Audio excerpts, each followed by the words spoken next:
राधा राधा राधा। ओम साहू जी अयोध्या से। श्री हरिवंश महाराज जी, महाराज जी आपने बाजार की वस्तुओं पाने के लिए साधक को निषेध किया था।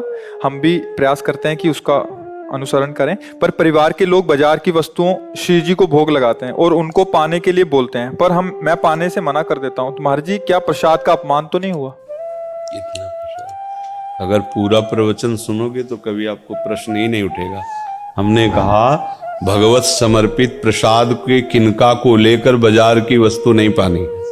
अगर बाजार की जलेबी ला करके माना घर के ठाकुर को भोग लगा, इतना प्रसाद ले लेते हैं, 10 फिर हाथ जोड़ देते हैं, प्रसाद भी हो गया और हमारी बात बन गई, अपराध नहीं बना।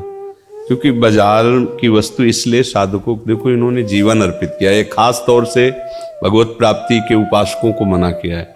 गृहस्थों के लिए हमने ऐसा कुछ आदेश नहीं किया, क्योंकि उनका व्यापार है, नौकरी है, जाना आना है बहुत।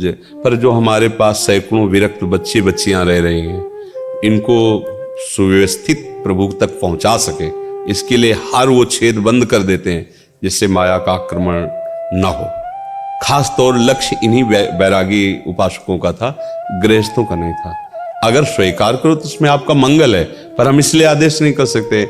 आप व्यापार, नौकरी, आना जाना, बहुत से रिश्ते नाते, वो व्यवहार में फिर कैसे निर्वाह कर पाएगा वो? तो अब साधु, अच्छा अखंड वृंदावनवास, कहीं जाना नहीं, अपनी कुटिया में नमक रोटी जो बनाओ, श्री जी को भोग लगाओ, पाओ, बाजार का कुछ नहीं, खत्म खेल। अब देखो सुबह 2 बजे से लगे, अब 11 बजे तक कुछ नहीं, कोई चाय पानी नाश्ता कुछ नहीं। अब 11 बजे जो रोटी दाल मिला, जो बना रुका सूखा।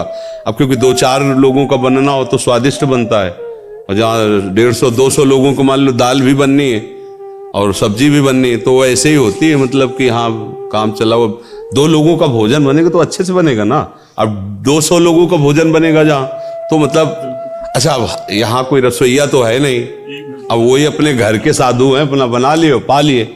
अब ये सात्विक भोजन है। अब बाजार का समोसा, बाजार की जलेबी, बाजार का पिज्जा और बर्गर, और क्या, हम तो देहात में पैदा हुए तो हमारी पसंद है रोटी दाल दही दूध घी कढ़ी चावल, ये पसंद चीजें हैं। और जहाँ पिज्जा बर्गर और इडली और सांभर और वो सेन भी हम जानते ही नहीं थे, इनको तो वृंदावन में आके सुना है। तो जो जानते नहीं और जिससे हमें परिचय नहीं, तो उसका कभी स्वाद नहीं लिया। इसलिए हमारे साधक जो भगवत मार्ग के, ये कहीं भ्रष्ट ना हो जाए, इसलिए सख्त आदेश है। पहले तो ये धीरे धीरे सब बंद करते करते फिर देखा कि कभी कभी ऐसा है कि आज उनका जन्म उत्सव है, तो आज महाराज जी वो सब्जी जो बनती है और फिर वो मोटे मोटे उसको क्या कहते हैं, पाव भाजी, पाव और भाजी, बुद्धि भाजी माया में, पाव और बुद्धि भाजी माया में। हम कहा भैया ना बुद्धि भाजी ले, यही दाल रोटी बोला सब बंद, सब छोटे छोटे बच्चों तक का सब बंद, जो वैराग्य भाव में। पर हम गृहस्थों के लिए तो ऐसा नहीं, पर अगर वो चाहें तो अच्छा ही है, जितना कम से कम। क्योंकि बनाने वाला अपने भाव से बनाएगा, बेचने वाला आप बनाओगे अपने भाव से। आप वैष्णव हो, प्रियालाल के लिए बनाओगे, और वो तो व्यापार के लिए बना रहा है। अब वो नहाए कि नहीं नहाए, लघु शंका करके आया है, कुल्ला किया कि नहीं, हाथ धोया है कि नहीं, क्या उसका क्या जीवन है, हम उसके विषय में क्या जाने। अच्छा बेचने वाला तो सामने फ्रेश बैठा है, बनाने वाला कब बना रहा है, कैसे बना रहा है, वहां तो फ्रेश माल आएगा, शीशा में चमकता नजर आएगा, और उसका निर्माण किस विधान से हुआ है। तो इसलिए मना